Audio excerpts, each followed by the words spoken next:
The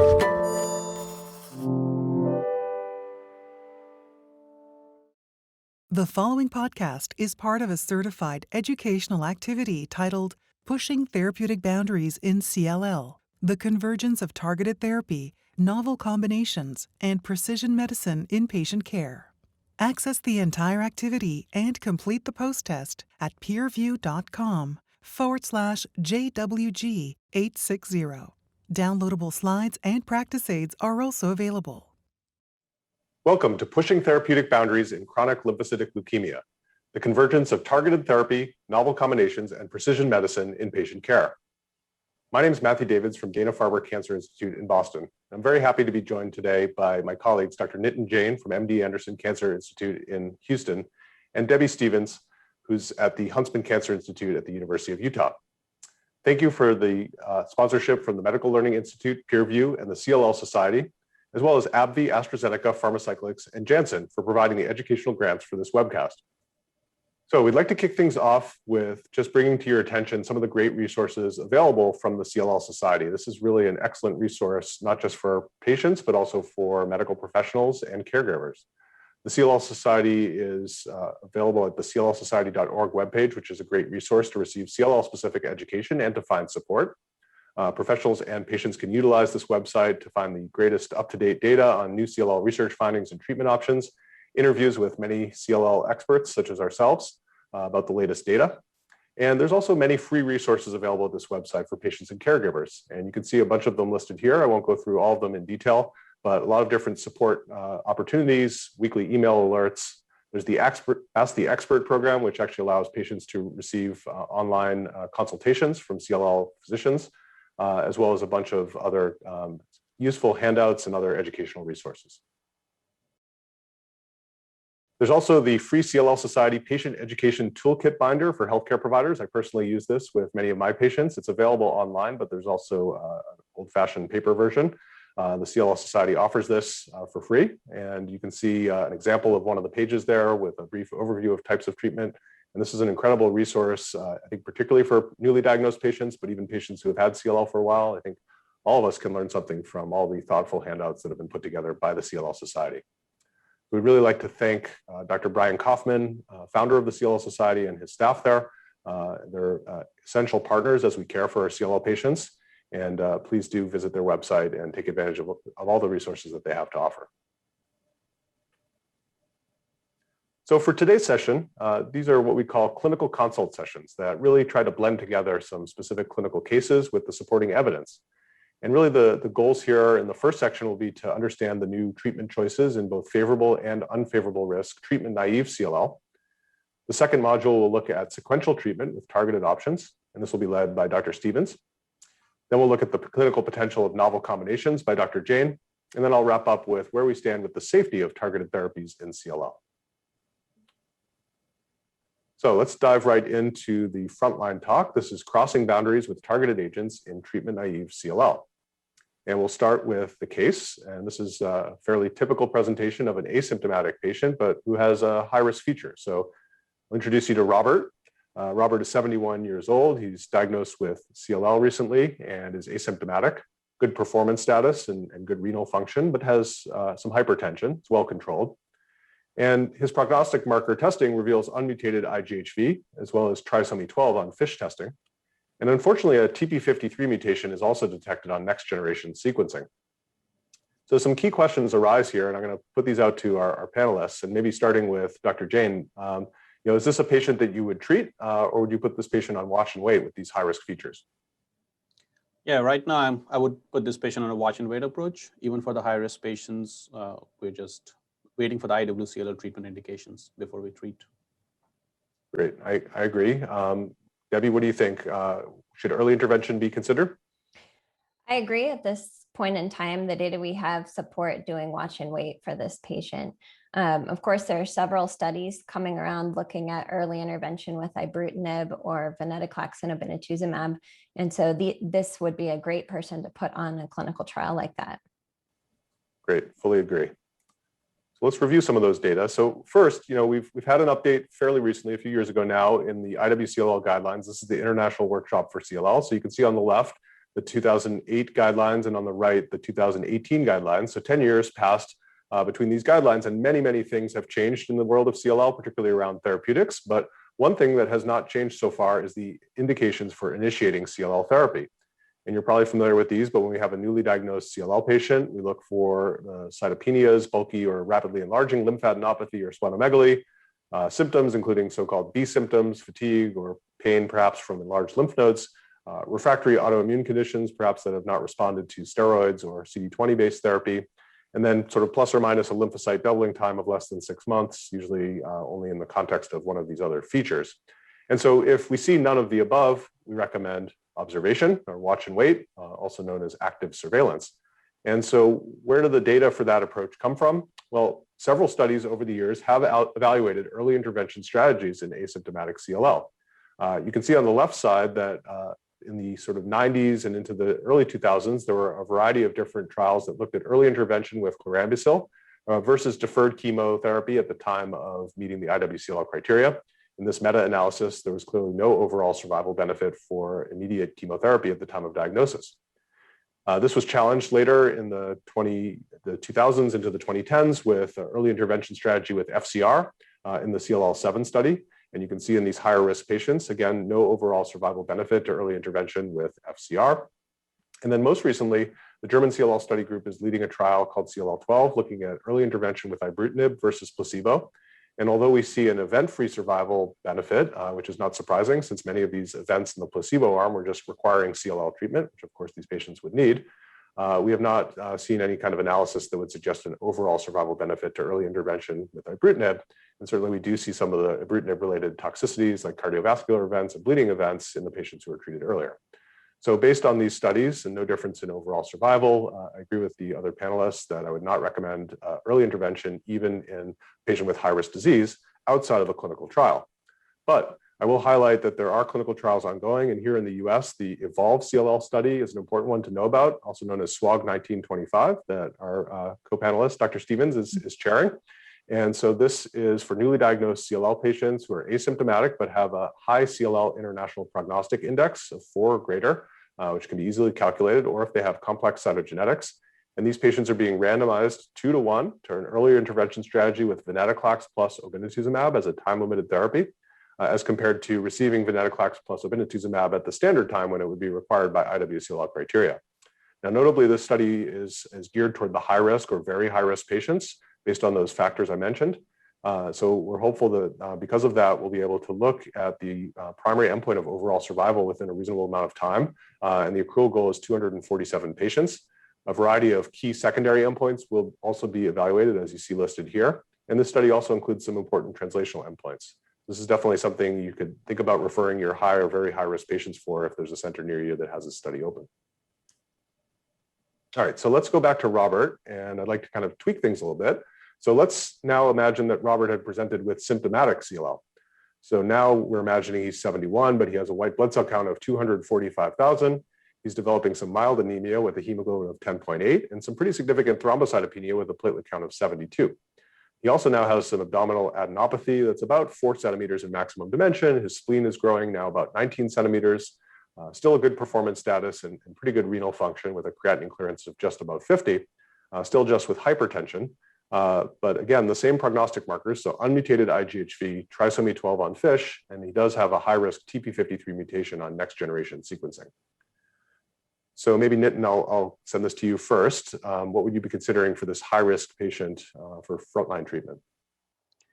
Yeah, I think here, I think the prognostic markers, especially the TP53 mutation, becomes important. So if the patient didn't have TP53 mutation, I would have said that either a time-limited therapy of Ven-G or a continuous Ibrutinib or a Acalabrutinib is appropriate. But now we know, at least from the CLL14 study, that TP53 mutated CLL patients, they don't derive long-term benefit from time-limited 1 year of Ven-G therapy.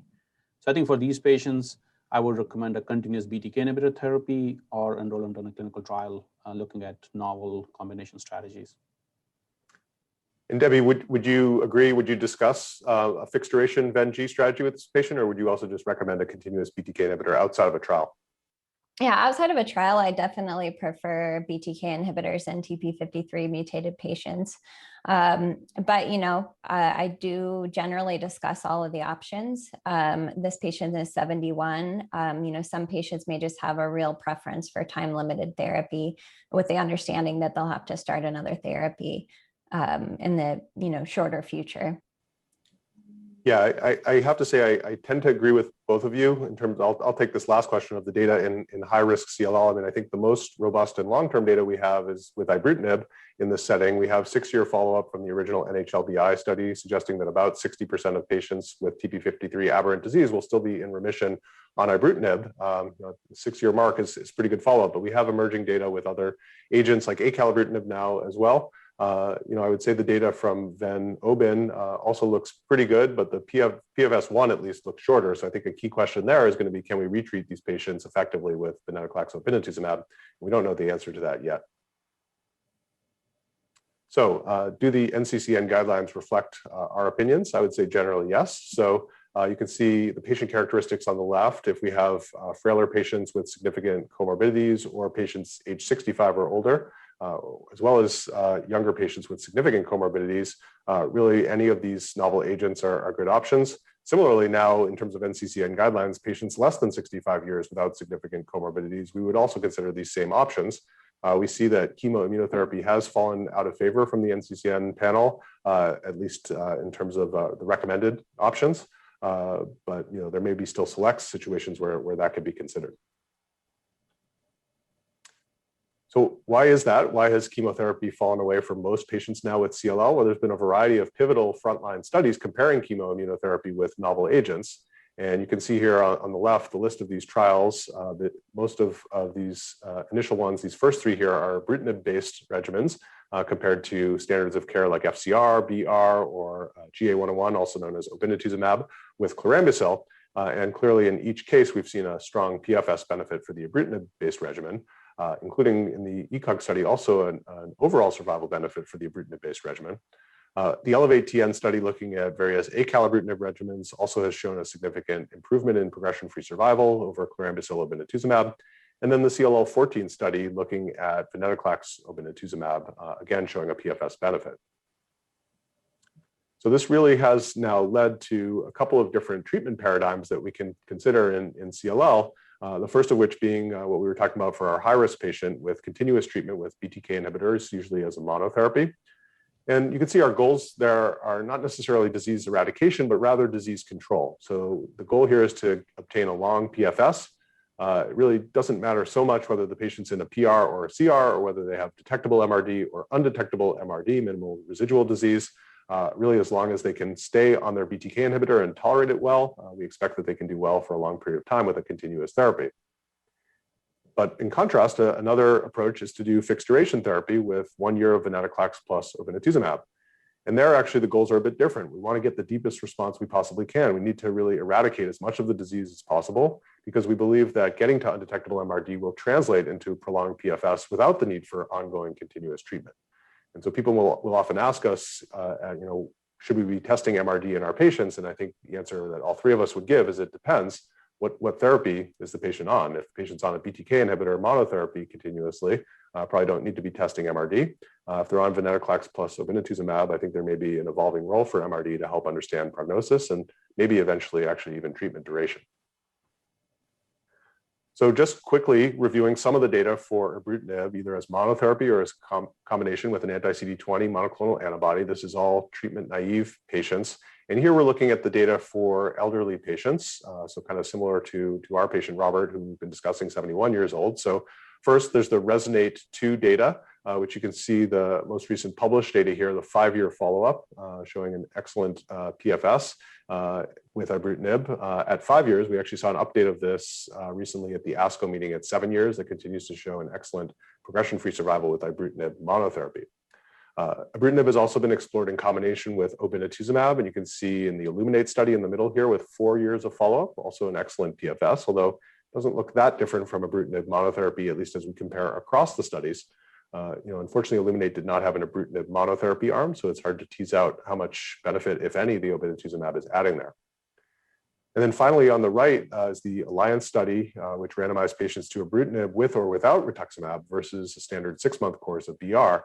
And this was a very helpful study because of that 3-arm design, where it really did actually help us to tease out whether there's an effect with the rituximab. And it turns out that there really does not seem to be any benefit to adding rituximab to Ibrutinib. And so we typically would recommend Ibrutinib as a monotherapy. And certainly there was a significant PFS advantage with continuous Ibrutinib over the standard bendamustine and rituximab. So I think particularly where we've seen the greatest benefits of the BTK inhibitors has been in high-risk CLL, like our patient, Robert, who has TP53 mutation. So go back in time, I think before any of the three of us were focused on CLL back in 2000, when Derner and colleagues initially published in the New England Journal the FISH analysis looking at outcomes based on different FISH groups in an era when really all they had was chemotherapy-based treatment. Chemoimmunotherapy was really just getting started. And so you can see that the deletion 17p group here had a median overall survival only in the range of about 2 to 3 years. Now, contrast that with a recent update of the data from the NHLBI study of Ibrutinib monotherapy for TP53 aberrant CLL patients in the frontline setting. And you can see that top curve of overall survival is very impressive. It's close to 80% at 6 years. So really, I think this emphasizes how Ibrutinib and the subsequent BTK inhibitors have really revolutionized therapy for the high-risk CLL patients. So what about some of the pivotal studies comparing chemoimmunotherapy with BTK inhibitors, specifically in the TP53 aberrant subgroup? So the Alliance study did include these patients, a relatively small number, about 50 of these patients. And so far, with relatively short follow-up, a median PFS has not yet been reached for Ibrutinib versus, as expected, only about 7 months with BR. Illuminate also had some of these patients, again, a median not reached with Ibrutinib versus about 11 months with obinutuzumab chlorambucil. And in the Elevate TN study, as published last year, 61 patients, and you can see it's very early follow-up on that study, but at 24 months, 95% of the patients treated with Acecl208 plus obinutuzumab were still progression-free. So just to highlight also, the Elevate TN data were recently updated at the 2021 ASCO meeting. This is now a median of 4 years of follow-up and was presented by Jeff Sharman and colleagues. And you can see here that both of the acalabrutinib containing arms were superior to the obinutuzumab chlorambucil arm when specifically focused on this TP53 mutated or deletion 17p subgroup. You may recall from the prior presentations that there was some separation between the two curves of acalabrutinib, whether given with or without obinutuzumab, with a slight advantage suggested with the combination. But that was in the overall study population. Here, not seeing a difference in the TP53 aberrant group, although again, these are fairly small numbers of patients, so it's a little bit hard to draw any firm conclusions. Now, we alluded to this before about the outcomes for patients with TP53 aberrant CLL who are treated in the frontline setting with time-limited Venetoclax plus obinutuzumab for 1 year. Now, certainly there is a benefit in terms of the Ven-Obin versus chlorambucil-Obin, but if you look at the patients at the top here who had no TP53 aberration compared to patients who had TP53 aberrant disease, you do see that that darker solid curve is dropping off faster. And so that's what we were saying before, that these patients are unlikely to derive durable benefit from 1 year of Ven-Obin. Although that being said, the median PFS was not yet reached at the 3-year mark. So these patients on average are getting a couple years of remission after their 1 year of therapy. So I think, again, a key question is going to be, how well do these patients respond to retreatment?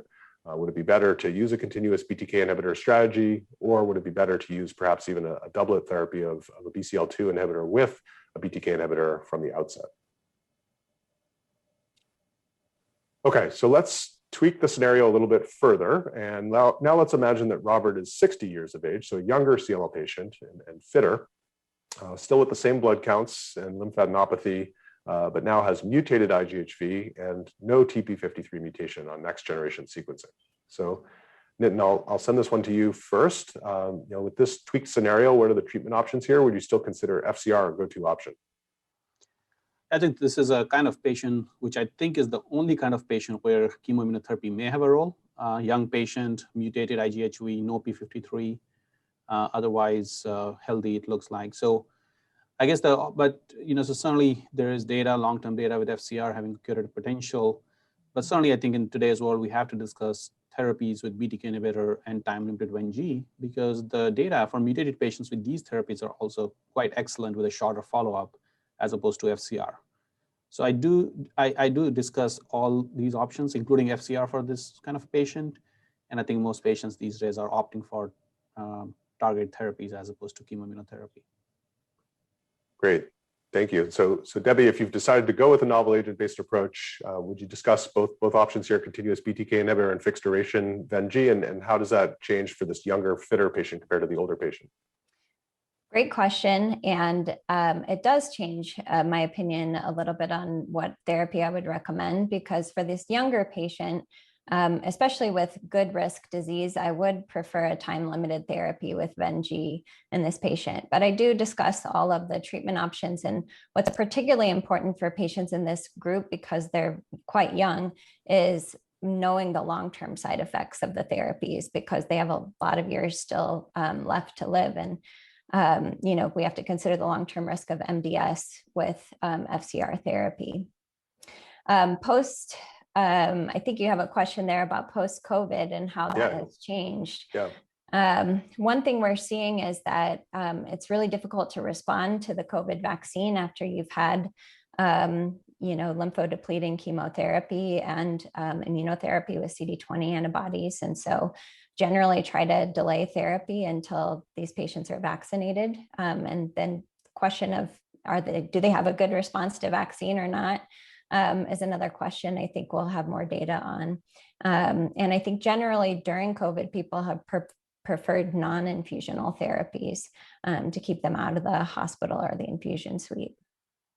Yeah, I fully agree. I mean, I think a challenge has been also, as you know, from the vaccine studies, that patients on BTK inhibitors also have impaired responses to the COVID vaccine. So I think your point about trying to initiate treatment after patients are vaccinated is a great one, because once they get on these therapies, I think almost regardless of which therapy, there's going to be some negative impact on their ability to respond to the vaccines. Okay, so let's talk about the mutated IGHV patients. As we sort of look across some of the biggest data sets, we see a very common trend. I think maybe starting at the bottom here with the MD Anderson original FCR300 study, which has the longest follow-up, you can see as you get out to sort of 12 to 15 years post-treatment, you see that anywhere about 55 to 60% or so of these patients are still in remission after just 6 months of therapy if they have mutated IGHV. In contrast, patients with unmutated IGHV tend to have this steady progression of the disease over time. And then coming up to the top left here, we saw a similar plateau emerging from the German CLL study group from CLL208 study. And then on the top right, a group in Italy put together a large number of patients with IGHV mutated disease retrospectively, and again is seeing this same plateau. So it really does seem like you can get very long-term progression-free survival with FCR, but certainly it does come at a cost of potential risks and toxicities. So in terms of comparative data with FCR, really the best example of this is the Ighv 1912 study, which compared patients treated with a continuous Ibrutinib strategy with combination rituximab in the first 6 months versus a 6-month course of FCR. And although this trial did show a clear PFS benefit for Ibrutinib in all comers, as well as an OS benefit in the overall study population, if you look at the subgroup of patients who had IGHV mutated disease, you actually do not see a statistically significant improvement based on the Ibrutinib here, and no overall survival benefit either. So this does continue to suggest that FCR could be discussed with patients as an option, but you certainly still need to weigh the pros and cons of the potential toxicities. On the right, you can see the results for the mutated IGHV patients on CLL14, whether they're treated with Venetoclax obinutuzumab at the top here in the dotted line versus obinutuzumab chlorambucil with the orange dotted line. You can see actually the patients with obinutuzumab chlorambucil can do reasonably well if they have mutated IGHV. So the biggest impact of Venetoclax obinutuzumab is in unmutated patients. But that being said, really the majority of patients, if they're candidates for Venetoclax, really should be considered for that therapy, given the PFS advantages that we're seeing. Okay, so we ran through a lot of different scenarios. I wanted to kind of pull things back and try to summarize our 3 Roberts here. So our first Robert is the asymptomatic high-risk Robert. And so for that patient, there's no benefit that's ever been proven so far to early intervention. So we do recommend watch and wait. And if the patient has high risk or very high risk disease in particular, to consider enrolling in clinical trials, such as the SWOG study that's ongoing. For Robert, who's symptomatic with high-risk features, if he's kind of older, early 70s, this is a patient who is symptomatic and needs treatment, and BTK inhibitor monotherapy given continuously or fixed duration venetoclax obinutuzumab are both effective options against unmutated IGHV and TP53 mutated or aberrant CLL. But I think the three of us agree that right now, given the data that we have, we tend to favor a continuous BTK inhibitor strategy for the TP53 aberrant group. But again, great candidate for clinical trials, particularly those perhaps that are combining BCL2 and BTK inhibitors. And then finally, younger, good prognosis Robert with the mutated IGHV, again, clearly needs treatment, and FCR may provide functional cure, but BTK inhibitor therapy and Ven-G are also very highly active, so these can be very long conversations with such patients, helping them weigh the pros and cons of these different approaches. And so, that sort of, I think, summarizes the key points of the frontline scenario for CLL. And so with that now, I'd like to transition over to Dr. Stevens, who's going to be talking to us about understanding modern sequential therapy with targeted strategies. Well, thanks, Matt, for the great introduction and review of the treatment-naive patients. I think it's readily apparent that we have lots of good therapies for our CLL patients now. And so what's becoming increasingly difficult to decide is how do you sequence these modern therapies? And that's what my portion of the presentation will cover today. So first, I'd like to start with the case. And this is Mr. Jones. He's a 67-year-old man with CLL. He was initially treated with FCR therapy for 6 cycles, and he needed subsequent therapy, and so was started on Ibrutinib about 6 months ago. His Ibrutinib course has really been complicated by diarrhea, nausea, arthralgias, and these have really continued to affect his day-to-day life despite dose reduction and maximal supportive care while on Ibrutinib. So the question, and I'll throw it out to Dr. Jain, is what's the next best course of action when you have a patient who's intolerant to Ibrutinib? Yeah, I think in this case, because they've already done dose reductions and maximum supportive care, and it's still not helping or still having side effects. So I think we have to move to the second generation BTK inhibitor, Acecl208 or Xanabrutinib, but Acecl208 is currently approved. So I think Acecl208 is probably the way to go. But there is some data with Xanabrutinib as well, which can work in this setting. Great. And Dr. Davids, do you have any other thoughts on that? Yeah, I mean, I think it really depends on the types of toxicities and the severity. I agree with Nitin that here switching to Acecl208 would make sense, but I've had patients who've had issues with more significant bleeding or atrial fibrillation, and those are patients where I might actually consider switching therapy completely and moving to more of a venetoclax-based approach. Great. And here I've just highlighted what the Nccn Guidelines say for relapsed and refractory CLL. And you can see that it actually looks quite similar to what Dr. David showed for frontline therapy, with the exceptions of venetoclax is typically given in combination with rituximab as opposed to obinutuzumab, and the addition of the PI3 kinase inhibitors duvelisib and idelalisib.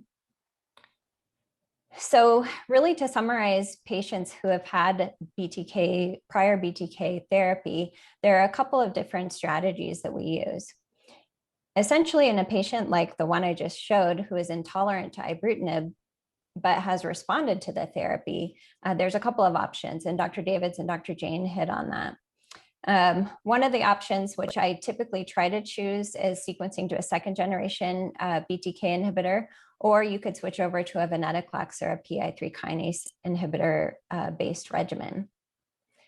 I've really shown here Ibrutinib as the first generation BTK inhibitor and Acecl208 and Xanabrutinib as second generation BTK inhibitors. And what this shows is a kinome map. And so essentially this is a map of all the different kinases that the drugs can inhibit.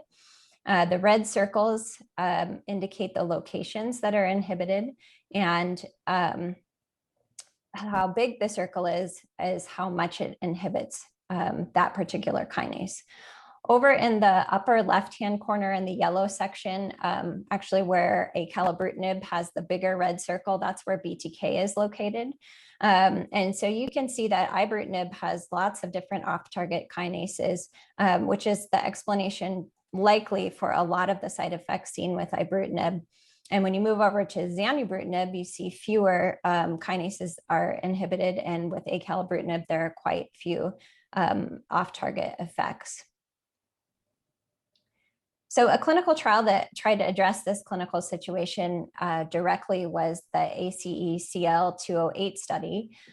This is a phase 2 study with 60 patients who had ibrutinib intolerance. And this was defined as patients who had persistent grade 3-4 AEs or persistent or recurrent grade 2 AEs despite dose modification. You can see that patients treated with acalabrutinib had a great overall response rate. This was 73%. They did have an 8% CR or CRI rate, which is pretty typical what we see with BTK inhibitors.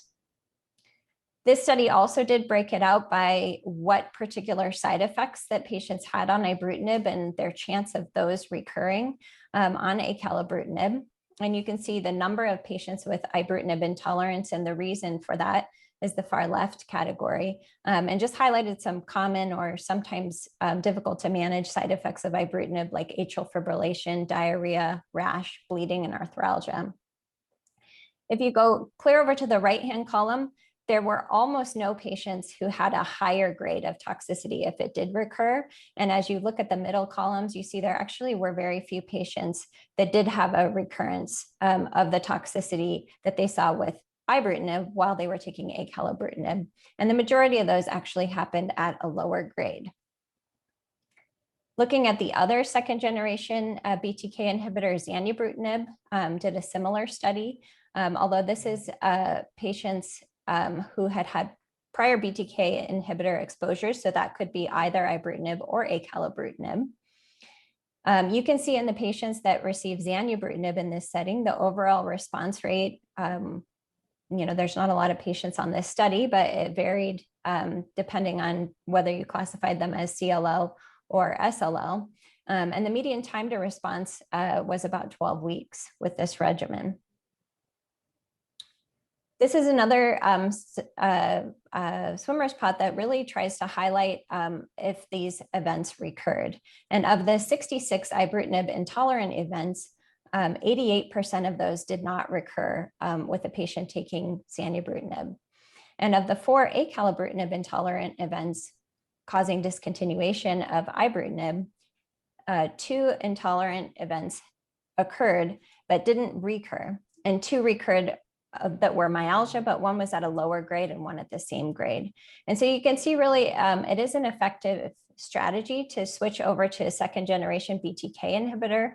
As we try to plan out sequential therapy for these patients, my strategy is generally to get the most good out of each class of drug that I'm using. And that's why I typically prefer to stick with the class if possible. Now, I mentioned that there are some other options. So of course, we have Venetoclax-based therapy or a PI3 kinase inhibitor-based regimen. I just want to briefly highlight the Marrow study, which paired Venetoclax and rituximab and given for a 2-year fixed duration course. And they have updated it with 3 years of follow-up, and you can see sustained benefit of the progression-free survival as seen by the blue curve representing Venetoclax and rituximab here, as compared to obinutuzumab and chlorambucil. As opposed to bendamustine and rituximab, which is shown in the green arm. You can also see over on the right-hand side that there was a benefit in overall survival with the Venetoclax and rituximab regimen. Of note, this study started several years ago, and only about 2% of these patients had prior BTK inhibitor on this study. So just keep that in mind when you're interpreting these data. Another recently presented study called the Unity CLL study introduced the possibility of a new regimen, which might be active in this setting. This is called the U2 regimen or ublituximab, which is another CD20 monoclonal antibody with umbralisib, which is a next generation PI3 kinase inhibitor with the goal of having fewer side effects, what has been seen with the earlier generations PI3 kinase inhibitors like idelalisib and duvelisib. This study actually included both previously untreated and previously treated patients. This slide highlights the progression-free survival in the previously treated population. And you can see with the U2 arm shown in blue, there was a benefit in progression-free survival over the comparator arm shown in orange, which is obinutuzumab and chlorambucil. This regimen is not yet approved for marketing in CLL, but there are a lot of data to support it. This study just essentially highlights the progression-free survival in the previously treated population. So what if BTK-resistant mutations are present? And so I'd really like to go back to the case presentation. So Mr. Jones, again, he's a 67-year-old man with CLL. Secondary to those side effects, which you described earlier in the case presentation, he stopped Ibrutinib and started Acecl208 about 3 years ago. And now he presents back with progressive lymphadenopathy and progressive night sweats. His white blood cell count is up to 32,000. His IGHV status is unmutated, and he does have a detection of a BTK C481S mutation. So I'll turn this to Dr. Davids. What do you feel like is the best course of action to do when a patient is refractory to Ibrutinib or Aceclbutinib? Yeah, so this is a challenging situation. As I recall, this patient already had FCR, so has had a couple different lines of therapy now and is progressing on a BTK inhibitor. This is a patient who's also at some risk for Richter syndrome. So depending on how significant the night sweats are and what the LDH is, for example, it's a patient I might want to get a PET CT on to look for any evidence of that. But assuming that it's CLL that's refractory to a BTK inhibitor, I think the standard approach at this point would be to use Venetoclax, and personally I would tend to use Venetoclax as a monotherapy here given continuously, because as you mentioned, the Marrow study of time-limited Venetoclax with rituximab included very few patients progressing on a BTK inhibitor. So I think that would be one option, and then the other option, of course, would be a clinical trial. And there's some interesting drugs that I think you're going to talk about that can actually effectively target this BTK C481S mutant, and so that would be a great option for this patient. Yeah, and Dr. Jain, what about PI3 kinase inhibitors in this setting? So I think those certainly are reasonable options to consider. However, I would say that given we know in the relapse setting the activity of Venetoclax, especially with the Marrow data, I think my preference would be to go with the Venetoclax-based therapy first. And certainly if that patient is not responding to it or relapsing after that, then I think certainly going to a PI3 kinase inhibitor. Obviously, the option of newer third-generation non-covalent BTK inhibitors come into play. And I also say, and I think we have to start thinking about CAR T-cell strategy for these patients because he's multiply relapse refractory, and also possibly an allogeneic stem cell transplant if, again, depending on the age of the patient comorbidities, I think those become important issues, especially if you're in a multiple relapse refractory situation. Yeah, I completely agree. And I really just wanted to highlight a few different drugs that we could use in this space. Of course, Venetoclax was listed as both of your top choices, and it would be my top choice as well. We do have some prospective data in this setting, and this is patients treated with single agent Venetoclax who were Ibrutinib refractory or intolerant. It was a clinical trial that included 91 of these patients. They were heavily pretreated with a median of 4 prior therapies. Almost half of them had deletion 17p, so obviously a very high-risk group. And still, we did see that the overall response rate was 70% in this population, which is great. You can see that over time, patients did lose their response, although estimated 12-month progression-free survival was about 75%. So, maybe a spot, as Dr. Jain mentioned, that we'd want to start thinking about some more aggressive therapies like CAR T or allogeneic stem cell transplant in patients who could tolerate these aggressive therapies. I also wanted to take just a moment to highlight a new drug that has recently had data published called Protobutinem. This is what I would call a third generation Bruton tyrosine kinase inhibitor. You can see the kinome map with the little red arrow pointing out BTK inhibition, and there are a few off-target kinases that are shown here in blue, but the majority of the inhibition is BTK. It also does not require C4, it doesn't require binding to the C481 moiety on BTK. And so in those patients that are refractory to BTK inhibitor because of this mutation, this drug does have activity. And this was shown in the publication just earlier this year in the Lancet. And this is a waterfall plot that shows responses. And I know there's a lot of little details in this, but a lot are important. The darker blue are CLL patients who had a BTK discontinuation for progression. And you can see almost all of those in these had significant lymph node reduction. You can see discontinuation of BTK for toxicity in the light blue, and those also had significant benefit. Of course, BTK naive patients did have benefit too. The little red dots represent that the patient also had a previous BCL2 inhibitor, and the little cross signs show a known BTK C481S mutant. And so in general, for the CLL patients, the overall response to single agent Protobutinem was 62%, which is great in this high risk population. The overall response in prior BTK resistance was 67% and 71% in those with a known BTK C481S mutation.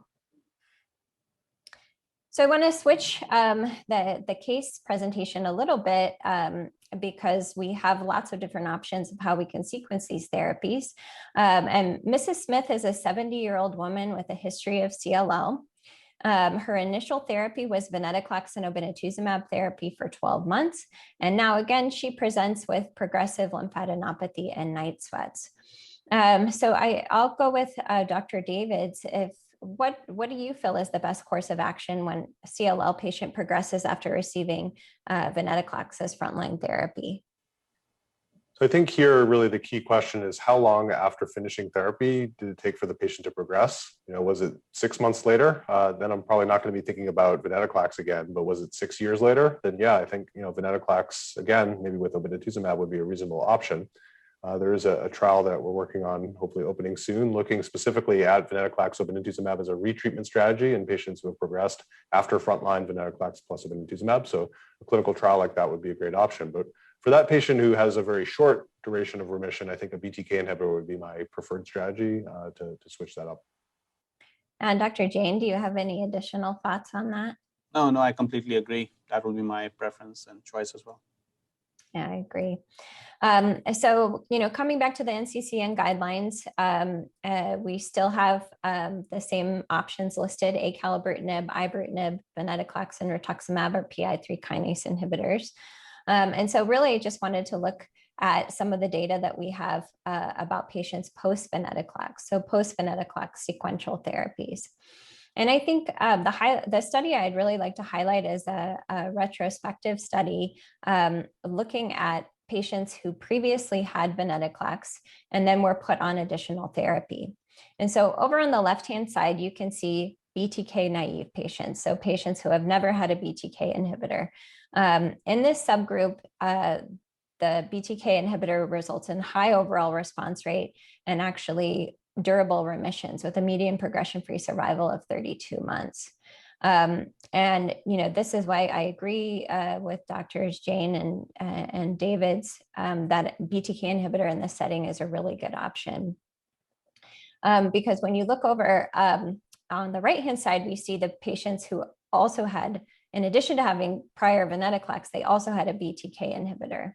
And when you look at these two curves, the patients who had resistance and are listed here in yellow, and you can see that obviously, as we know, most of the other BTK inhibitors that were available at the time of this study will have the same resistance patterns, and so the median progression-free survival was quite short. Whereas patients who were intolerant, potentially switching to another BTK inhibitor can have benefit. As you can see, the median progression-free survival in that particular group shown in blue was not reached. When we look at some other options post-Venetoclax, we've mentioned PI3 kinase inhibitors several times. In this particular retrospective review, there were only 17 patients.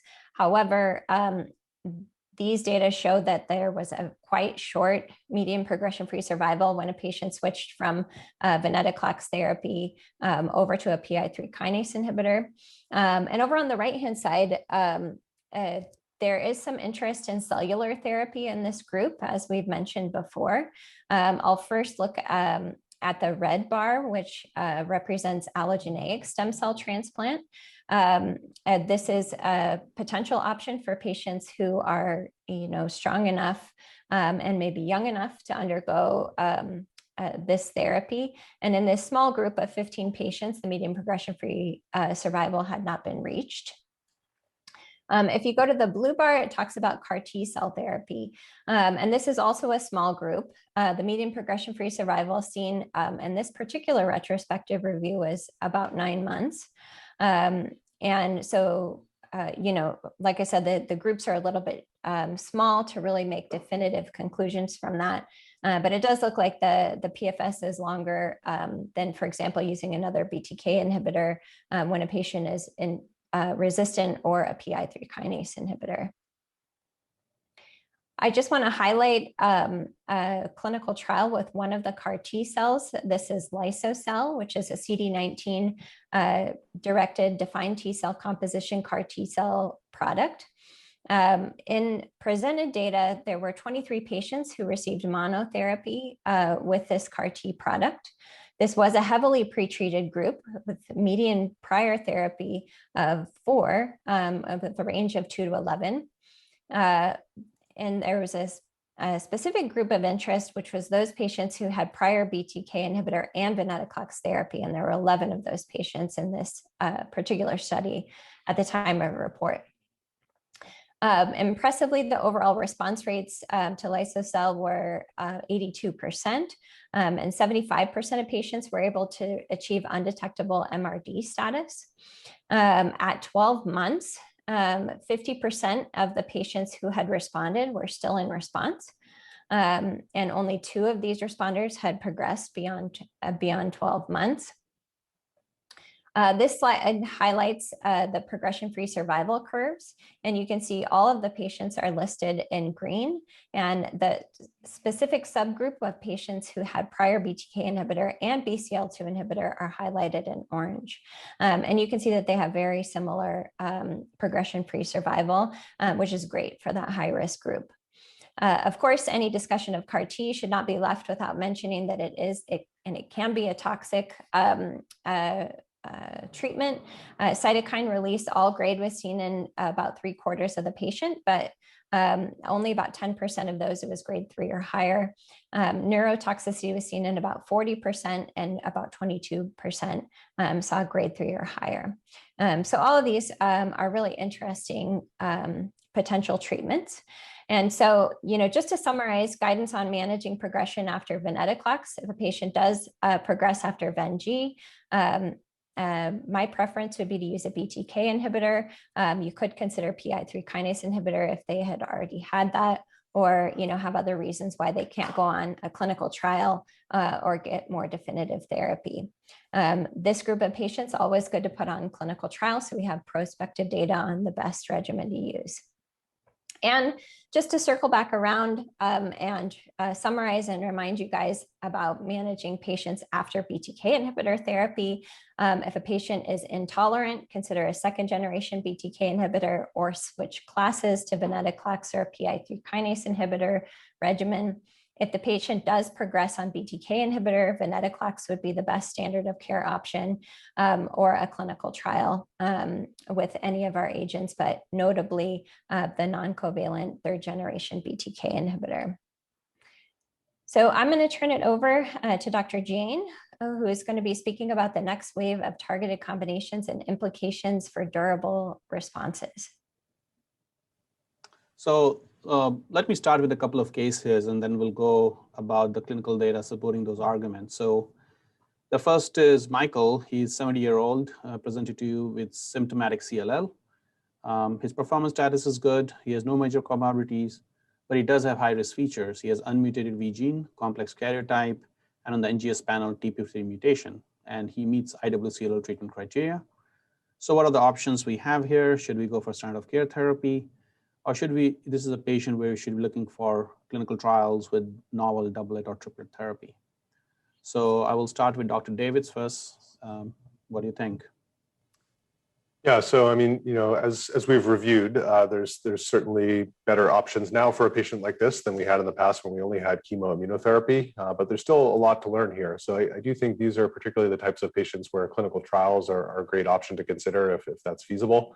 And I think as highlighted by the question in particular, I think we're interested to see if bringing BTK inhibitors with BCL2 inhibitor together as an initial therapy, either as a doublet or a triplet with a CD20 antibody, may be a particularly effective strategy as a time-limited treatment option for a patient like this. But that should really only be done in the context of a clinical trial as of right now. I think for standard of care options, as we discussed, probably a continuous BTK inhibitor would be our preferred strategy, with Venetoclax plus obinutuzumab as a time-limited therapy as something that we would at least consider. And Dr. Stevens?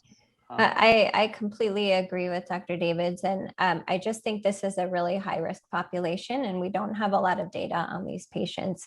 And so I always try to enroll these patients on clinical trial if available. Okay.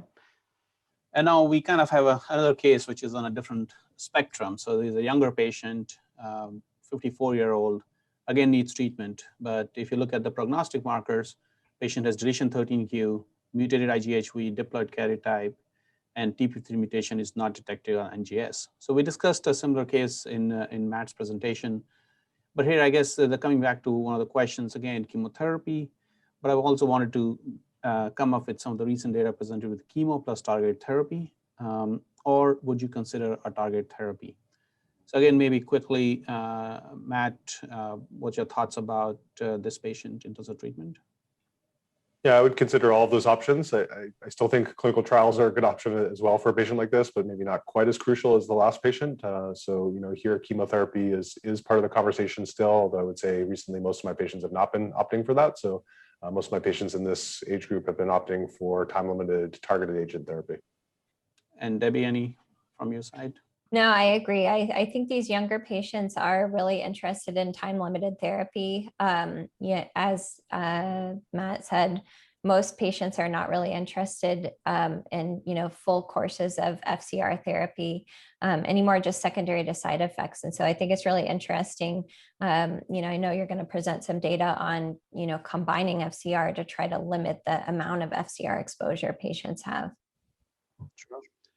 All right, so let's go over the data. So first, just want to kind of highlight some of the data we're going to talk about. So there is some new emerging data about chemoimmunotherapy-based regimens. We have done study with IFCG at MD Anderson. There's also a study called CLL208 Study, and Matt's group at Dana-Farber did a study with IFCR. So we'll briefly cover those. And then I would also like to talk about chemotherapy-free regimens with these doublet and triplets, including the Ibrutinib Venetoclax study, Ighv study, Acecl208 triplet, and Xanabrutinib triplet. So let's first talk about the novel chemotherapy-free regimens before we go to the chemotherapy part of it. So in the last few years, we have seen increasing number of trials actually combining BTK and BCL2 inhibitors with and without CD20 antibody. There are several rationale for this combination. First of all, several preclinical studies show that there is a synergy if you combine a BCL2 inhibitor, practically it's Venetoclax at this time, with the BTK inhibitor. We also know that Venetoclax works more in the bone marrow as opposed to Ibrutinib, so there is a different compartment effect to their efficacy. In general, their toxicity profile is non-overlapping, so you can safely combine these drugs. And by targeting two different pathways, BTK and a BCL2, you may prevent resistance from developing. And certainly one of the appealing part of this strategy is that you're able to stop a BTK inhibitor as part of this doublet or triplet combination at 1 or 2 year mark, depending on the studies which are looking at it right now.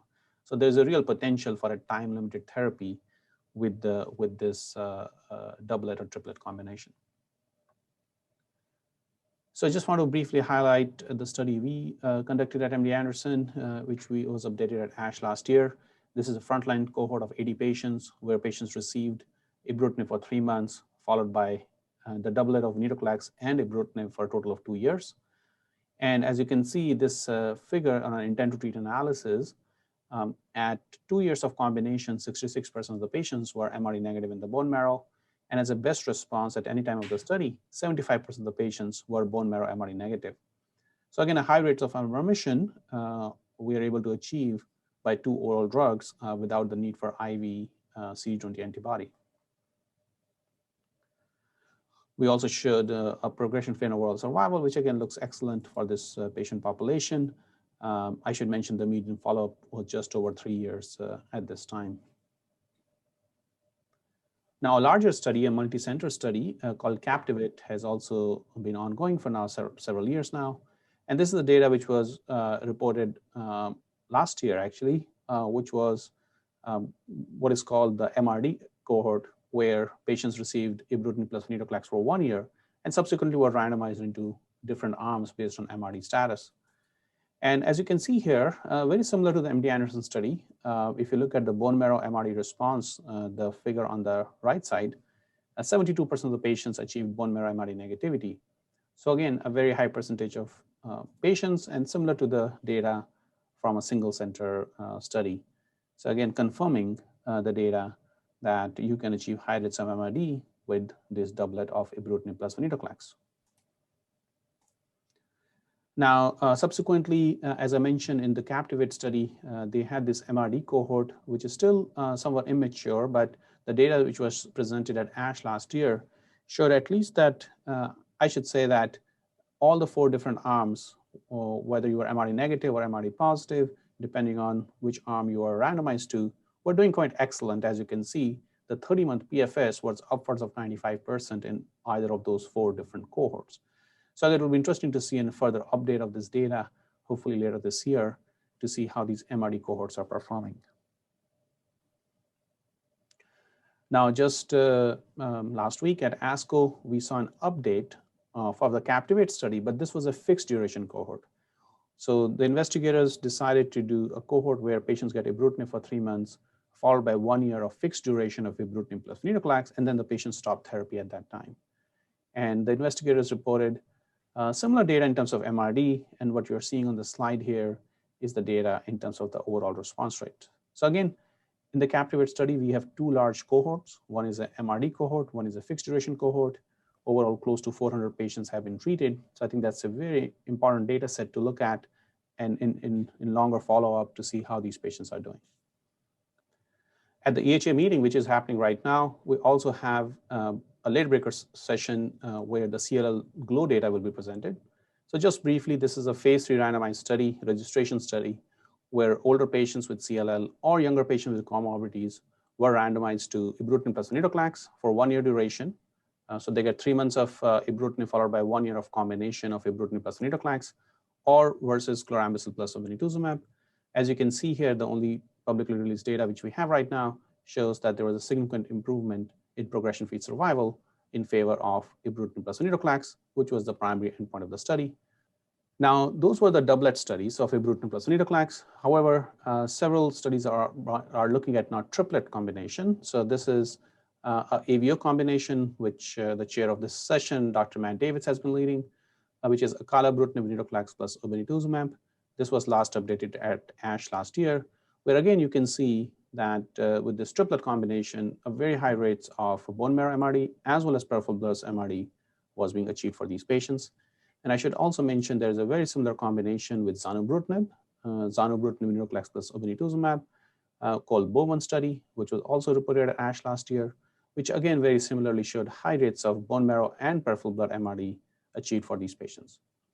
So one of the questions, trying to look through all these different trials with the combinations target therapy strategies, this slide summarizes the MRD rates which have been reported in these different studies, including CLL14, several of the Ibrutinib plus Venetoclax studies, also the studies with the Acecl208 Venji, as well as the Xanabrutinib Venji. So I just want to kind of highlight one point here that as you see across the MRD rates, I think it's clear that most of these studies are leading to a blood MRD rates of 70 to 80%, and a bone marrow MRD rate may be around 60 to 70% range. Difficult to compare across trial, but I think it's suffice to say that everything seems to be pretty similar. So I think it remains to be seen, I think, in the longer follow-up of these trials to see how the PFS curves for different combinations will play out over time to see if one regimen is better than the other. And ultimately, with the randomized studies, comparing different target therapy approaches head-to-head to see if one is a winner over the other. So now let's move back to this younger patient I had presented before, where we talked about that chemotherapy may be an option. But in the last few years, there have been a few studies which have been done combining chemotherapy with a BTK inhibitor. So the first one here is by Dr. Davids here, which was combining FCR with Ibrutinib. So the patients received 6 cycles of FCR, and then they received Ibrutinib. And as you can see here, this study included all patients, including patients with IGH mutated and unmutated. And you can see a high rates of MRD negativity in the bone marrow was achieved for these patients. We did a similar study, we call it IFCG regimen, which was only actually designed for patients with mutated IGHV. And one difference here is that the patients received only 3 cycles of chemotherapy, not 6. So it was a 3 cycle of chemotherapy with Ibrutinib plus obinutuzumab, and subsequently they can receive up to 1 year of Ibrutinib and different duration of obinutuzumab based on MRD status. And in this 45 patients we treated on an intent to treat analysis, as you can see, by cycle 12, 91% of the patients were MRD negative, and actually as a best response, 98% of the patients on an intent to treat analysis were MRD negative. And we also did analysis by next generation sequencing with a sensitivity of 10 to the power minus 6, which you can see that actually majority of the patients achieve deep remission with this regimen. So again, this is an ongoing clinical trial right now at MD Anderson. And the third approach was pioneered by the Acecl208 trial, where patients actually got Ibrutinib plus obinutuzumab as a lead-in for up to 9 months. And if the patients were MRD negative, these patients could get NNCR, they can get Ibrutinib alone for 6 months. And all other patients actually get fludarabine obinutuzumab, cyclophosphamide obinutuzumab with Ibrutinib. So very similar to the IFCG regimen for 4 cycles. The investigators recently updated their data in a publication in Blood, where it just suffice to say is we can look at, again, different MRD levels, as is shown in the green bar here. You can see high rates of MRD negativity achieved for these patient population, and you can really see an excellent PFS and OS curve for these patients. So I think this shows that maybe there is a role, potential role, for combining chemotherapy with a BTK inhibitor for a selected group of patients, as is noted by these 3 different trials, which I just showed you. So my take-home points for novel combinations in CLL, the time-limited combination therapies are certainly leading to high rates of UMRD, and certainly the follow-up is short, 3 years or 2 years for some of the studies, but so far the progression-free survival looks encouraging. What time-limited therapies I'm talking about is typically a BTK inhibitor plus Venetoclax plus minus obinutuzumab. I think right now, as I mentioned, it is not clear to me that if one strategy is better than the other, and we have CLL17 trial underway, which is comparing these strategies head-to-head. So that's one of the important studies to look at. But also, I think one of the strategies we have to look at is that what is the efficacy of these doublets and triplets in high-risk population, specifically patients with deletion 17p or p53. And as I mentioned, the chemotherapy role has declined significantly, but could there be a role for chemotherapy plus BTK inhibitors, given that the studies have shown really high rates of MRD? But again, given the advent of target therapies, concern with therapeutic MDS and AML with the use of chemotherapy, I think that strategy is still underutilized, and I think their role remains unclear in my opinion at this time. So at this time, I would hand back to Dr. Davids for the safety management in the era of innovative therapy. Great, thank you so much, Nitin. So we have many new agents now that we've discussed in CLL, so we wanted to spend a little time here focused on the safety management of these new drugs. And to do that, let's go back to our original patient, Robert, and focus a little bit first on BTK inhibitor therapy. So As you recall, Robert is our 71-year-old patient who's relatively healthy, has some hypertension and decent renal status, and has the need for CLL treatment, and of note has the TP53 mutation. And so starts on Ibrutinib therapy, 420 milligrams daily, and fortunately is able to achieve a rapid response. However, a couple months into therapy, Robert also then experiences AFib with rapid ventricular response. The CLL is responding well, but the patient's only 2 months into treatment now. So maybe Debbie, I'll start with you. What are the appropriate interventions to consider for the patient? Yeah, absolutely. This is a common scenario, and I often get questions about this.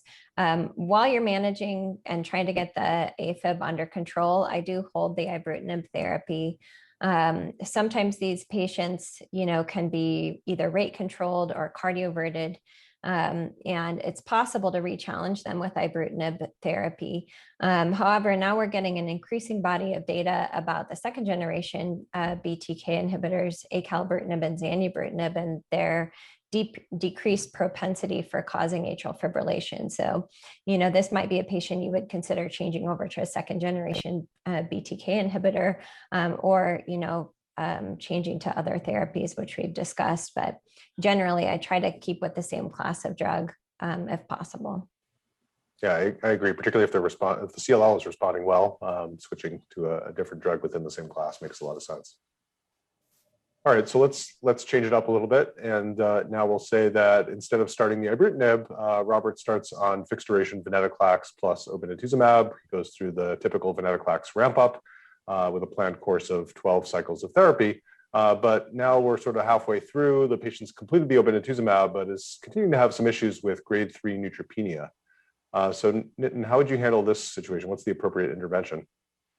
Yeah, so this is also a common scenario with Vengi approach. Around 50% of patients will get grade 3 or 4 neutropenia. So this is something we see in the clinic commonly. I guess one thing I would say is that grade 3 neutropenia, many times you can hold the drug for a few days and their ANC recovers and you can go back on it and they have no issues. You can certainly use growth factor, GCSF, to get up the count up. I try to maintain the dose intensity for Venetoclax, but certainly if you're having into recurrent grade 3 neutropenia or grade 4 neutropenia, in that situation, I think you certainly will have to go down in the dose of Venetoclax from 400 to either 300 or 200 milligrams. Great, thank you. Totally agree. Okay, so with that as an introduction, let's focus in a little bit more initially on the safety of BTK inhibitors. So as you see on the left, there are some common toxicities that we see with this class of drugs. We've mentioned atrial fibrillation a number of times, but also bleeding risks. Minor bleeding events, very common with BTK inhibitors, including especially bruising. Major bleeding events, not very common, but obviously serious if they happen. Hypertension is one of those toxicities that we see fairly commonly with BTK inhibitors, and in some cases this can occur even late in the course of being treated with these drugs. Diarrhea, often early on. Infection risk certainly is significant in CLL patients at any stage of the disease, even on watch and wait, but including on BTK inhibitor-based therapies. And we can see issues with arthralgias and myalgias with these drugs. On the right here, you can see some additional important toxicities that we need to consider. You see dermatologic changes in some patients. We can see fatigue, particularly I find as patients start on these drugs. Cytopenias, which in many cases are not being directly caused by BTK inhibitors, although maybe indirectly related. And then the one that really concerns us the most if we see it is ventricular arrhythmias. Fortunately, this is quite uncommon, but obviously quite serious if we see it. So this slide kind of summarizes some of the data from Ibrutinib, both in the frontline setting from the Resonate-2 study, as well as the relapse setting from the original Resonate study. And you can see the follow-up here on this analysis is around 1.5 years. And this really gives you a sense for some of the more common AEs seen in both studies. Atrial fibrillation kind of comes out on top there as being a very important toxicity when we see it. Whether it's grade 1 or 2 or grade 3 or higher, it's still important and needs to be addressed. You can see the rates of grade 3 or higher bleeding are quite low, and hypertension does pop up, particularly as these patients are followed for longer. You can see higher rates of hypertension developing over time. Again, arthralgias, infection, diarrhea, this really gives you a sense for the safety profile of this drug. A similar summary slide here for Acecl208. Again, on the left, the frontline data from Elevate-TN, and on the right, relapse refractory data from the Ascend study. And again, you see kind of the same different toxicities listed here, AFib, bleeding, hypertension, et cetera. Just kind of eyeballing the numbers, they seem numerically a bit lower. So this has sort of raised the question over the last several years, how would acalabrutinib stack up head-to-head with ibrutinib in terms of toxicity? And I'll show you a little bit of data that we just recently saw presented in a little bit. But before I get to that, I just want to comment on Xanabrutinib as well, which you've heard about earlier. This is another second-generation BTK inhibitor, more selective than ibrutinib, and this is a summary of the toxicity profile from the phase 3 Sequoia study from a cohort of patients with deletion 17p. And you can see here, although infections are common, as is true again with any of our CLL therapies, overall the rates of other toxicities, particularly grade 3 or higher, which are the red portions here, are relatively low. With the exception of neutropenia, which we can see grade 3 or higher a bit commonly with Xanabrutinib, maybe a little bit more than the other BTK inhibitors, but certainly low rates of more significant bleeding or atrial fibrillation with this drug. So here's some tips in terms of how we would summarize safety monitoring approaches for BTK inhibitors. One is that specifically we do try to avoid warfarin if there's a new onset of atrial fibrillation. The reason for this is that there were some early bleeding events on warfarin in some of the early ibrutinib studies, and so patients were subsequently excluded from clinical trials of BTK inhibitors if they were on warfarin. So we just don't have as much safety information, but non-warfarin anticoagulation is certainly doable. But we do worry about our patients on BTK inhibitors who are on other anticoagulants. It does certainly increase the bleeding risk. Hypertension, of course, we can try to monitor closely and manage with antihypertensives as needed, although sometimes we can try dose adjustments. That sometimes works, but not always. And then, of course, we need to monitor for cardiovascular complications like other dysrhythmias or atrial fibrillation and treat appropriately. And we need to be mindful of the bleeding risks and monitor patients for signs of bleeding. In terms of some of the more specific risks of the second generation drugs, we actually do see headache fairly commonly when patients start on acalabrutinib. This is typically an early effect that can resolve fairly quickly and can be managed with acetaminophen, and actually caffeine tends to be particularly effective for this type of headache. I mentioned before with Xanabrutinib that there's a higher rate of neutropenia, so we need to monitor for that and may need to provide growth factor support in some cases. And for all of our patients, we really do need to monitor for infections, as well as the higher risk of secondary malignancies in CLL patients, again, whether they're on or off therapy. And just to highlight again, the CLL Society provides some excellent toolkits for patients to help understand the spectrum of BTK inhibitor toxicity, and you can get to that through the CLL Society webpage through the link listed here. So I alluded to this before. This is the head-to-head comparison of acalabrutinib versus ibrutinib in high-risk CLL patients in the relapse setting. This is the so-called Elevate-RR trial, which was just presented at the ASCO meeting. And this is a study we've been eagerly awaiting. The main take-homes of the results that we've seen are that, first of all, the primary endpoint of the study, which was a non-inferiority efficacy comparison, was positive in the sense that acalabrutinib was shown to be non-inferior to ibrutinib, with both drugs having a median PFS of exactly 38.4 months. And so both arms, hazard ratio of 1.00, so quite equivalent. That was the primary endpoint of the study. But certainly key secondary endpoints were comparing the toxicity profile of these two drugs. And you can see the first of these, atrial fibrillation, listed here. So there was a statistically significant decrease in the rate of atrial fibrillation with acalabrutinib as compared with ibrutinib, 16% in the ibrutinib arm, 9% or so in the acalabrutinib arm. And you can see that in patients who had no prior history of AFib, there was even a larger difference, about 15% of the patients developing AFib on ibrutinib and 6% on acalabrutinib. Obviously, another key factor that integrates a lot of the different safety effects of drugs is the rates of treatment discontinuation. And those rates were lower again in the acalabrutinib arm. About 15% of the acalabrutinib treated patients had to discontinue versus about 21% of the ibrutinib treated patients. In terms of other rates of interest, we talked about atrial fibrillation. There were very few ventricular tachyarrhythmias, thankfully, in this study, but there was one in the ibrutinib arm and none in the acalabrutinib arm. And there was a significant difference in terms of hypertension. You can see any grade hypertension was 23% in the ibrutinib arm versus 9% in the acalabrutinib arm. With regard to bleeding events, although there was a numerically lower rate of overall bleeding, 38 versus 51 in acala versus ibrutinib, the rates of major bleeding events were quite similar, as were the rates of infections and secondary primary malignancies. I'll highlight also recently presented at the EHA meeting was the Alpine Trial. And in this study, this was a comparison, again, in the relapse setting of Xanabrutinib versus Ibrutinib head-to-head. And this study was looking at overall response rate as a primary endpoint, and the ORR was a bit higher in the Xanabrutinib arm, 78% versus 62% with Ibrutinib. You can see that the rates of atrial fibrillation were also significantly lower with Xanabrutinib, 2.5% versus 10% with Ibrutinib. And you can see on the right, the PFS analysis, which did seem to favor Xanabrutinib with pretty short follow-up, but certainly a very interesting finding so far with the Alpine study. So let's switch gears a little bit and talk about Venetoclax safety. So remember, CLL14 is the frontline study of Venetoclax plus obinutuzumab given as a one-year time-limited therapy. This was compared to obinutuzumab with chlorambucil. And focusing on the Ven-Obin arm, you can see, as Nitin had just mentioned, a little over half of patients did have grade 3 or higher neutropenia on this study, much lower rates of thrombocytopenia, about 13%. And you see also that despite the high rate of neutropenia, the rates of febrile neutropenia were low, only about 5% of patients. Only 2 patients had TLS events that were higher grade in the Venetoclax group. And interestingly, these were actually the patients being treated in the initial period with obinutuzumab, where the TLS was occurring. This was not with Venetoclax, which is reassuring that the Venetoclax dose ramp up as per the label is quite safe in reducing TLS risk. In terms of SAEs in the Venetoclax Obin arm, there were 5% of patients who had infections that were thought to be related to Venetoclax, but again, not unexpected for this patient population.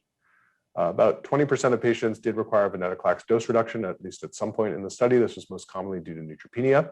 And about 16% of patients discontinued the drug due to AEs. And again, this was most commonly due to neutropenia. And what about in the relapsed refractory setting? So again, the Marrow study looked at Ven with rituximab for a 2-year time-limited course. You can see a little bit higher rates of neutropenia, close to 59% grade 3-4 neutropenia in this study with Venetoclax rituximab. Again, low rates of febrile neutropenia, which is reassuring. You continue to see infections. There was a little more in the way of tumor lysis syndrome in this study, probably because the Venetoclax was actually started first, and the rituximab was introduced after the Venetoclax dose ramp up. So you didn't get that benefit of tumor debulking as you see with the obinutuzumab Venetoclax in the frontline setting. Richter syndrome was similar in the 2 arms of this study, and you did see a hint of possibly slightly higher second primary malignancies in this study. And that's certainly something that we're continuing to keep an eye on. So early on in the development of Venetoclax, there were several trials that we were able to pull together to try to develop a comprehensive analysis of Venetoclax monotherapy. And you can see from our analysis here on the left side is the rates of cytopenias during that first year of Venetoclax treatment, with neutropenia in green, anemia in blue, and thrombocytopenia in orange. And you can see in terms of both first onset and prevalence of these cytopenias that they tended to occur mostly in the first couple of months. And as you start to get out past 3 months of therapy, the new onset of grade 3 or 4 cytopenias is quite low on Venetoclax. On the right column, you can see the onset of gastrointestinal adverse events, either as first onset or prevalence. And although the prevalence did kind of continue, especially with diarrhea and nausea in about 20% of patients at some point, this tended to be low-grade events, and the rates of grade 3 or higher were quite low. Importantly, also in this analysis, we looked at 166 patients who received the current dosing algorithm for Venetoclax ramp-up, and only 2 of these patients, 1.4%, had any biochemical laboratory changes that met TLS criteria. And fortunately, none of these patients had any clinical manifestations of tumor lysis syndrome. So some tips for monitoring for AEs as well as management with Venetoclax. When we see myelosuppression, as Nitin mentioned earlier, we can manage this with dose interruption or reduction. But often we'll use growth factor support. And in many cases, we can actually continue patients on full dose to try to maintain dose intensity. So we do consider GCSF support. If patients get particularly neutropenic with grade 4 neutropenia with an ANC less than 500, we can consider brief courses of antibiotics prophylactically. We can monitor for signs and symptoms of infection, of course, and treat promptly if we see these occurring. In particular, if we have patients who have more severe infections, grade 3, 4 infections, we will often hold the Venetoclax temporarily as we get better control of the infection. For diarrhea events, it is important to rule out infectious causes like C. diff or other issues, but if those are ruled out, then we can treat with antidiarrheals as well as hydration. With nausea, one of the tricks that we've used with some of our patients is to adjust the timing of dosing. I've had some patients who've had issues with Venetoclax nausea, if they're taking it with breakfast, which is usually when most patients take the drug. And I've had some luck with switching them to evening dosing after dinner, and they tend to do better with that. But we occasionally will need to use some antiemetics or even dose reduction for nausea. It is important to avoid live attenuated vaccines really in our CLL patients generally, but particularly with Venetoclax-based therapy as well, due to the potential for actually acquiring the infection from vaccination. So we certainly need to assess TLS risk in all of our patients as we prepare for Venetoclax-based therapy, and in particular, in academic settings, particularly on trials, we're often getting CT scans pre-treatment, so we're in the habit of doing that. Not everyone, particularly in the community setting, necessarily sees the need to get a CT scan prior to initiating most therapies, and I think that there's a fair point for that in many cases. But this is actually one scenario where I think it is really quite important to get a pre-treatment CT scan. You really need to be able to assess the burden of internal lymphadenopathy, and we do sometimes see these CLL patients who have bulky internal lymph nodes that are not palpable, and those patients could be at high risk for tumor lysis syndrome if they're starting on Venetoclax. So that's something that you do need to know about before you start treatment. Regardless, you need to pre-medicate with anti-hyperuricemics and make sure patients are adequately well hydrated. And of course, as the overall TLS risk increases, more intensive measures need to be employed to mitigate the risk of TLS. And so for high-risk patients, we'll often have them in the hospital for IV hydration and frequent monitoring. For most of our low and medium risk patients, we can do this safely in the outpatient setting. And certainly a lot of individual variation between patients and between practices in terms of what's available to you in terms of resources. And again, I'll just highlight that the CLL Society has an excellent toolkit for safety considerations with Venetoclax that you can get to through their website. So just some final take-home messages now on the safety of targeted approaches in CLL.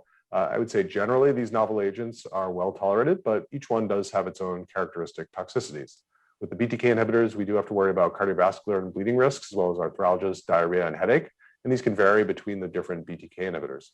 We can manage these generally with supportive care measures and dose reduction if necessary, but occasionally we do need to switch mechanisms if patients cannot tolerate that particular mechanism. With Venetoclax, the more common toxicities are neutropenia and gastrointestinal issues like nausea and diarrhea. The risk of TLS is actually quite low, but we do need to be careful when we initiate this drug and carefully monitor patients. Venetoclax toxicities can generally be manageable, and so for neutropenia, we can use growth factor support, and for GI toxicities, antidiarrheals or antiemetics as needed, and occasionally we will need to dose reduce these patients.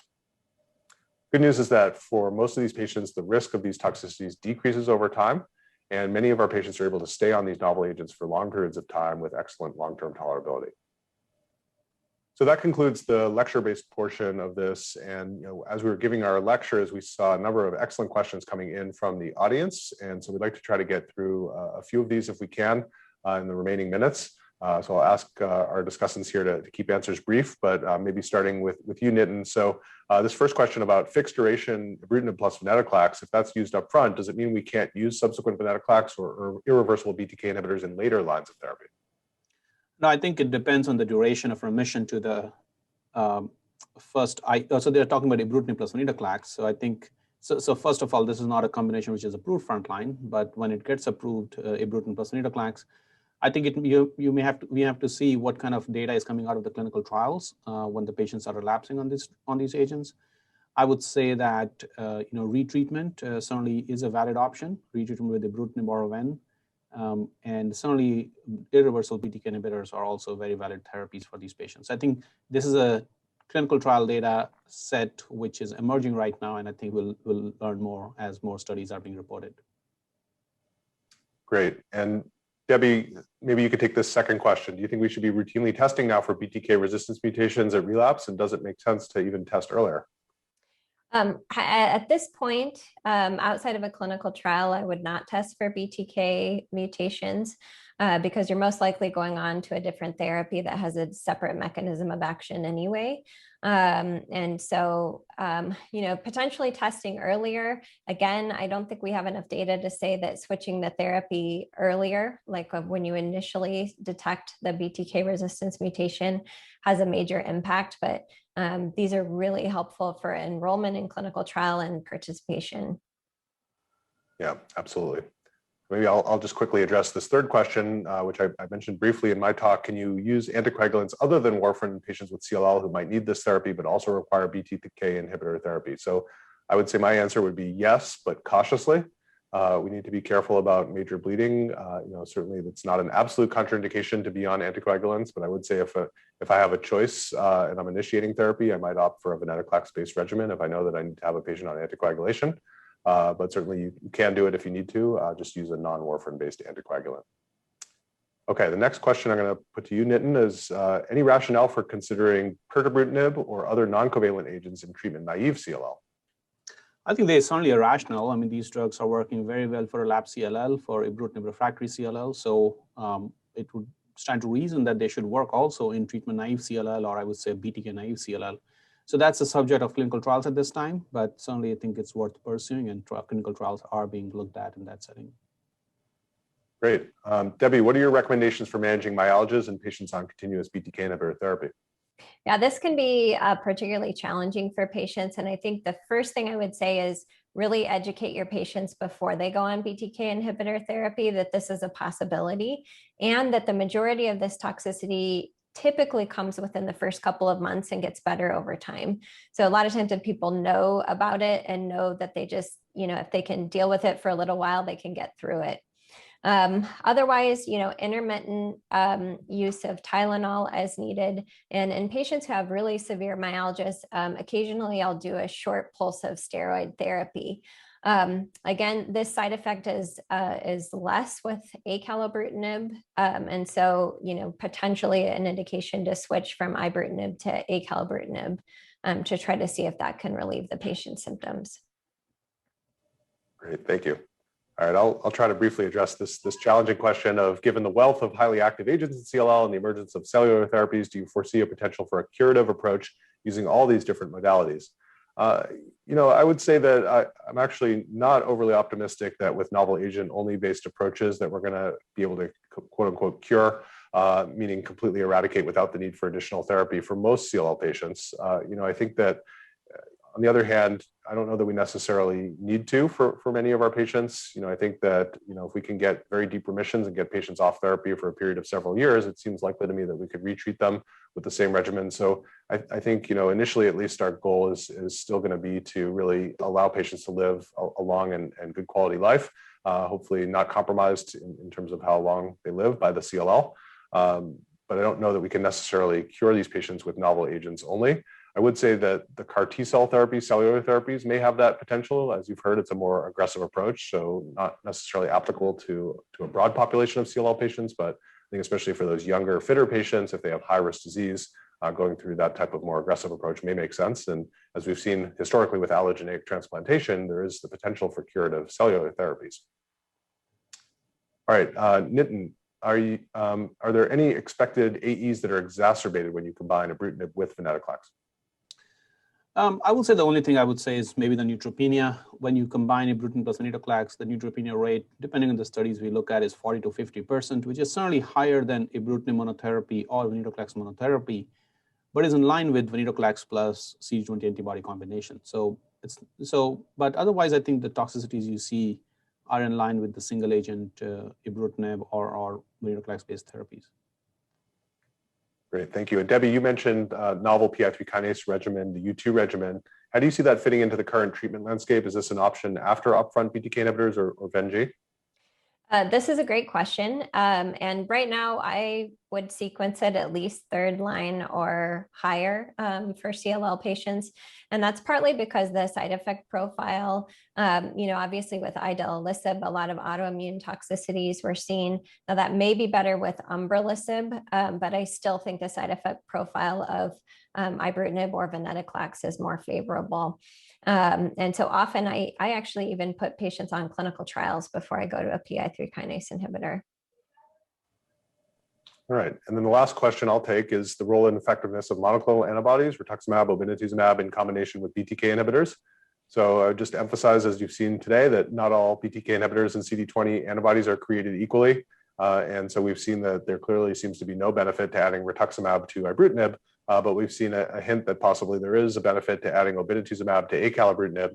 So I think that these questions will need to be studied individually. I think we'll need longer term follow-up even to understand if there is a benefit of adding obinutuzumab to Acecl208. And so I think that we've certainly derived a lot of value for patients from monoclonal antibodies over the years.